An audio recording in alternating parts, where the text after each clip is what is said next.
বিক্রমের গুন্ডার হাত থেকে বাণী এবং আর্যকে উদ্ধার করে আদালতের সমস্ত প্রমাণ দেখিয়ে মলি এবং বিক্রমকে গ্রেপ্তার করালো অনিরুদ্ধ। হ্যাপি 70 দেখা যাবে আজকের পর্বে। বিস্তারিত জানতে ভিডিওতে একটি লাইক দিয়ে চ্যানেলটি সাবস্ক্রাইব করে সম্পূর্ণ ভিডিওটি দেখতে থাকুন। গল্পের শুরুতেই আমরা দেখতে পাবো আর্য এবং বাণীকে অপহরণ করে একটি নির্জন গোডানে হাত পা বেঁধে ফেলে রাখা হয়েছে। চারদিকে নিস্তব্ধ পরিবেশ, বাইরে পাহাড়ে রয়েছে কয়েকজন গুন্ডা। পালানোর কোনো পথ যেন খুঁজেই পাওয়া যাচ্ছে না। হঠাৎ বাণীর চোখ পড়ে মেঝেতে পড়ে থাকা একটি ভাঙা কাচের গ্লাস। সঙ্গে সঙ্গে তার মাথায় একটা বুদ্ধি আসে। অনেক কষ্ট করে সেই কাচের টুকরোটি আর্যের হাতে পৌঁছে দেয়।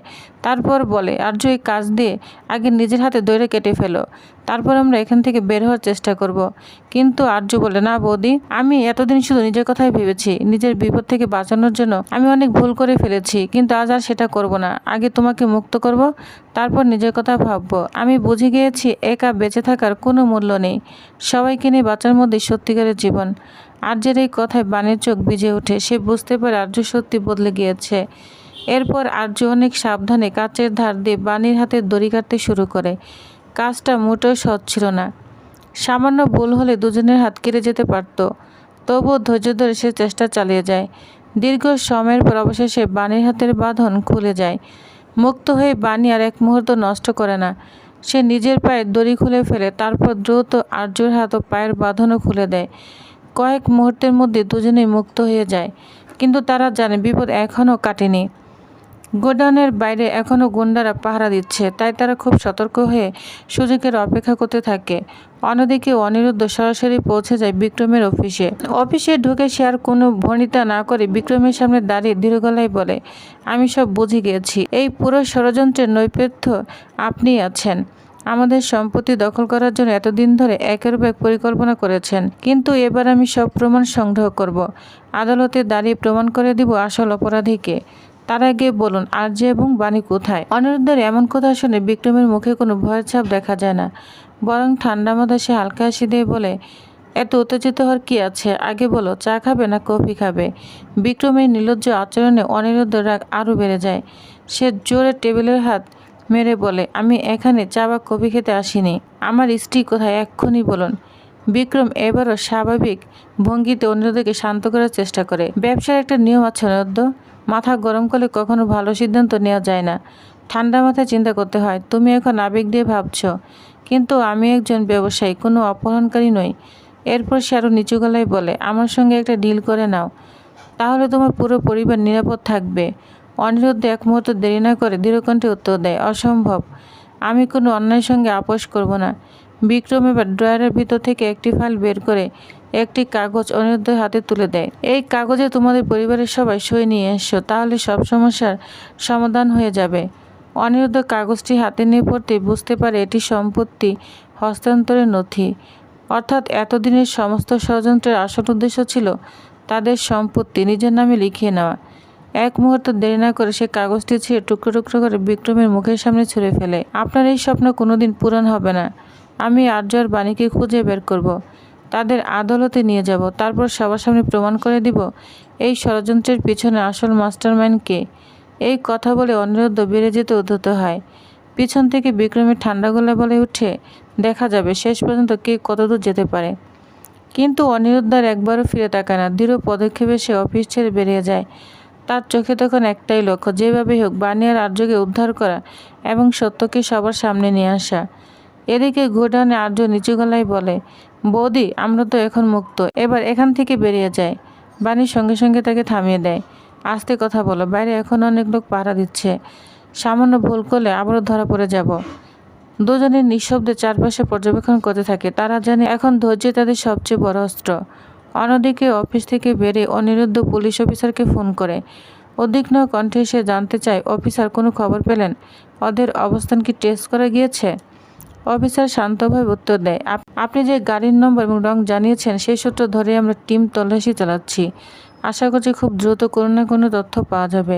অনিরুদ্ধ তখন বলে, দয়া করে যত দ্রুত সম্ভব খুঁজে বের করুন, আমাদের হাতে একদম সময় নেই। অফিসার তাকে আশ্বস্ত করে বলে, আপনি চিন্তা করবেন না, নতুন কোনো তথ্য পেলে সঙ্গে সঙ্গে আপনাকে জানানো হবে। ফোন কেটে যাওয়ার পর অনিরুদ্ধ মনে আরও একবার দৃঢ় সংকল্প জেগে ওঠে। সে জানে সময় যত এগিয়ে যাচ্ছে ততই বাণী আর আর্য জীবন ঝুঁকির মুখে পড়েছে, তাই যে কোনো মূল্যে তাদের উদ্ধার করতেই হবে। এদিকে গোডাউনের ভিতরে সুযোগের অপেক্ষায় ছিল বানি আর আর্য। তারা জানতো সামান্য একটু সুযোগে তাদের জীবন বাঁচতে পারে। ঠিক তখন একজন গুন্ডা ফোন কথা বলতে বলতে ভিতরে আসে। কথাবার্তা শেষ করে সে অসাবধানতাবশ নিজের মোবাইল ফোনটি টেবিলের উপর রেখে বাইরে চলে যায়। গুন্ডাটি বেরিয়ে যেতে বানি আর মতো দেরি করে না, সে দ্রুত ফোনটি হাতে তুলে নেয়। আর্য চারপাশে নজর রাখতে থাকে আর বানি কাপা হাতে অনিরুদ্ধের নাম্বার ভিডিও কল করে। হঠাৎ একটি অচেনা নাম্বার ভিডিও কল আসতে দেখে অনিরুদ্ধ প্রথমে অবাক হয়ে যায়। কয়েক সেকেন্ড দ্বিধা থাকার পর সে কলটি রিসিভ করে। স্ক্রিনে বানির মুখ দেখা মাত্রই তার বুক কেঁপে ওঠে। উত্তেজিত হয়ে সে একের পর এক প্রশ্ন করতে শুরু করে। বানি, তুমি কোথায়? তোমাকে কোথায় নিয়ে গেছে? কে তোমাদের আটকে রেখেছে? আমাকে বলো, আমি এখন তোমাকে উদ্ধার করতে আসছি। কিন্তু অদ্ভুত ব্যাপার হলো অনিরুদ্ধ বানির কোনো কথাই শুনতে পাচ্ছে না। বানি মরিয়া হয়ে কিছু বলতে চাচ্ছে, কিন্তু শব্দ যেন তার কাছে পৌঁছাচ্ছে না।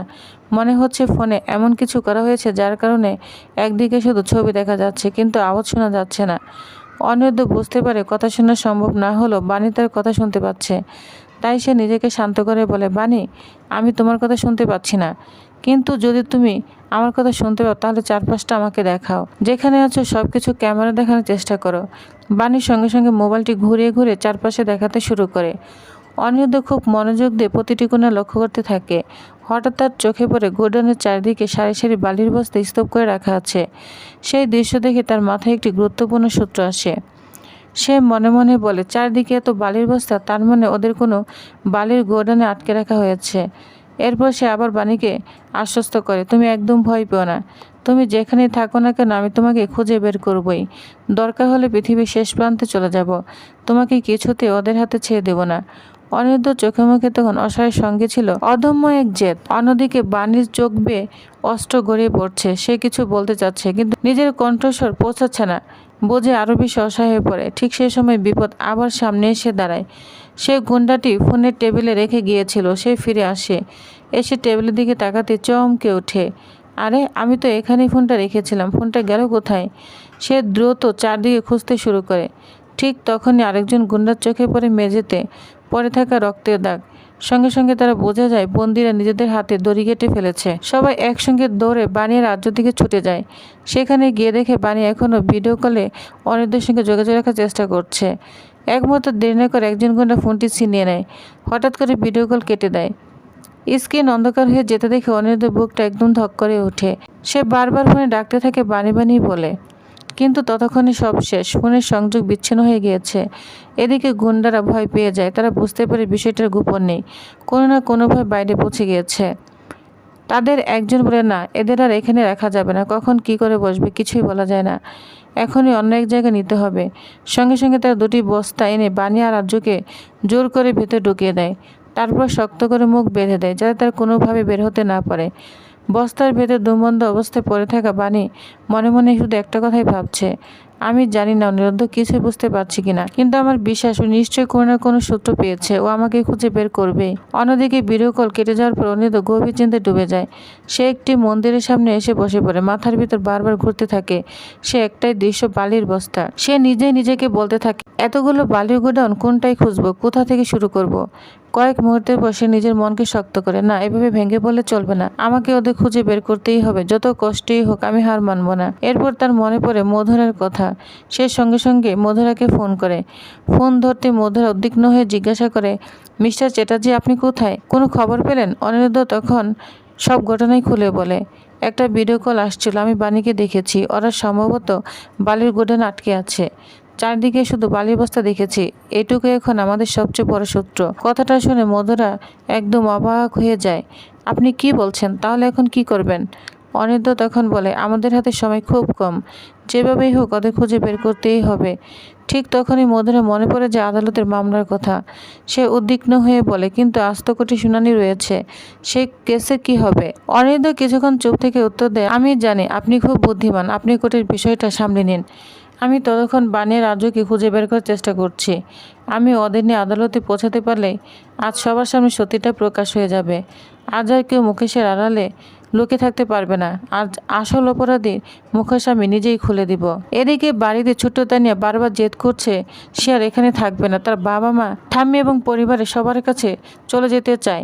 শ্যামলী তাকে বোঝানোর চেষ্টা করে, কিন্তু তানিয়া কিছুতেই বুঝতে চাচ্ছে না। বারবার বলছে আমি মা বাবার কাছে যাব, আমাকে নিয়ে চলো। ঠিক সে সময় ওইখানে আসে বিদ্যুৎ, তার হাতে একটা খেলনা দেয়, কিন্তু খেলনা দিকে ফিরেও তাকায় না তানিয়া। সে কান্না করতে থাকে, বলছে আমি খেলনা চাই না, আমি আমার মা বাবার কাছে যেতে চাই, আমার ঠাম্মির কাছে যেতে চাই, আমাকে এক্ষুনি নিয়ে চলো। তানিয়ার অস্থিরতা দেখে বিদ্যুতের মুখের ভাব বদলে যায়। সে ধীরে ধীরে বলে, তুমি তোমার বাড়ির লোকদের কাছে যেতে চাও, কিন্তু তারা তো আর ফিরবে না। তখন তানিয়া বলে, মিথ্যে কথা বলছো, আমার বাবা বলেছে সবাই কিনে বাড়িতে ফিরে আসবে, আমার মা কিনে বাড়িতে ফিরে আসবে। বিদ্যুৎ তখন বলে, আচ্ছা ঠিক আছে, যদি সত্যি তাদের কাছে যেতে চাও তাহলে আমি তোমাকে নিয়ে যাব, তুমি নিজেই দেখে নিবে তারা কোথায় আছে। এই কথা শুনে তানিয়ার মুখে আবার আশার আলো ফিরে আসে। সে খুশি হয়ে বলে, সত্যি তুমি আমাকে ওইখানে নিয়ে যাবে? বিদ্যুৎ তখন হেসে বলে, হ্যাঁ, তবে আগে তুমি ভালো করে তৈরি হয়ে এসো, তারপর আমরা বের হব। তানিয়া খুশি হয়ে দৌড়ে চলে যায়, কিন্তু শ্যামলের মন মোটেও শান্ত নয়। সে বুঝতে পারছে বিদ্যুতের কথার মধ্যে কোনো না কোনো রহস্য লুকিয়ে আছে। সে বিদ্যুৎকে বারবার বোঝানোর চেষ্টা করে, ওকে কোথাও নিয়ে যেও না, এখন বাইরে নিয়ে যাওয়াটা ঠিক হবে না। কিন্তু বিদ্যুৎ কোনো কথাই শুনতে চায় না, সে নিজের সিদ্ধান্তে অটল থাকে। অবশেষে শ্যামলী বাধ্য হয়ে তানিয়াকে নিয়ে ঘরের ভিতরে যায় তাকে তৈরি করানোর জন্য, আর বিদ্যুৎ বাইরে দাঁড়িয়ে থেকে অপেক্ষা করতে থাকে। এদিকে আদালতে ইতিমধ্যে মামলার শুনানি শুরু হয়ে গিয়েছে। আদালত কক্ষের পরিবেশ অত্যন্ত উত্তেজনাপূর্ণ। সবাই অপেক্ষা করছে আজ কী সিদ্ধান্ত চলছে। বিপক্ষের আইনজীবী উঠে দাঁড়িয়ে বিচারক উদ্দেশ্যে বলে, ইউর অনার, আজ আপনার সামনে সব কিছু পরিষ্কার হয়ে যাবে। যারা এই মামলার সবচেয়ে গুরুত্বপূর্ণ সাক্ষী ছিলেন তারা কেউ আদালতে উপস্থিত হয়নি, কারণ তারা জানে সত্য প্রকাশ পেলে তাদের পক্ষে জয় অসম্ভব। তাই ইচ্ছাকৃতভাবে তারা আদালতে আসেনি। এই কথা শুনে পরিবারের সদস্যদের মুখে হতাশার ছাপ স্পষ্ট হয়ে ওঠে। ঈশানী নিচু গলায় বলে, আমি আগেই বলেছিলাম ওই মেয়েটা আমাদের ডুবিয়ে দেবে।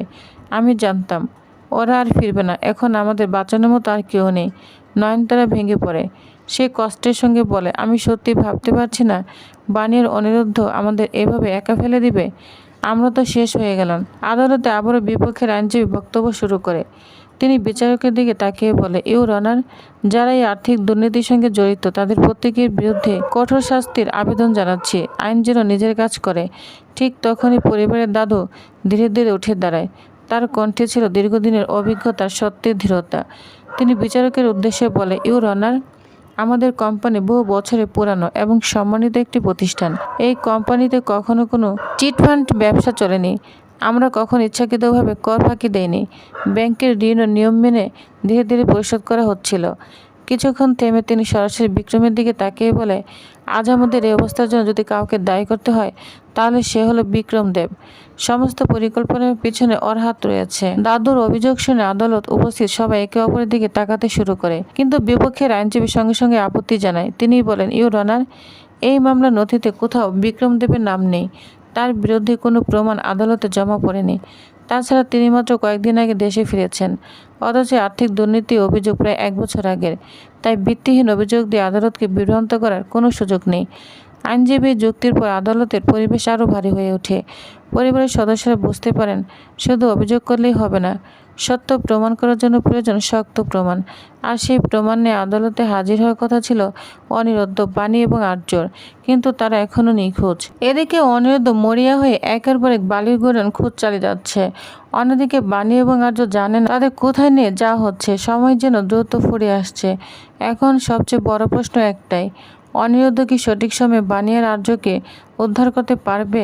আদালতে পৌঁছে কি সে বিক্রমের সমস্ত ষড়যন্ত্রের প্রমাণ তুলে ধরতে পারবে, নাকি বিক্রমের পরিকল্পনায় সফল হবে?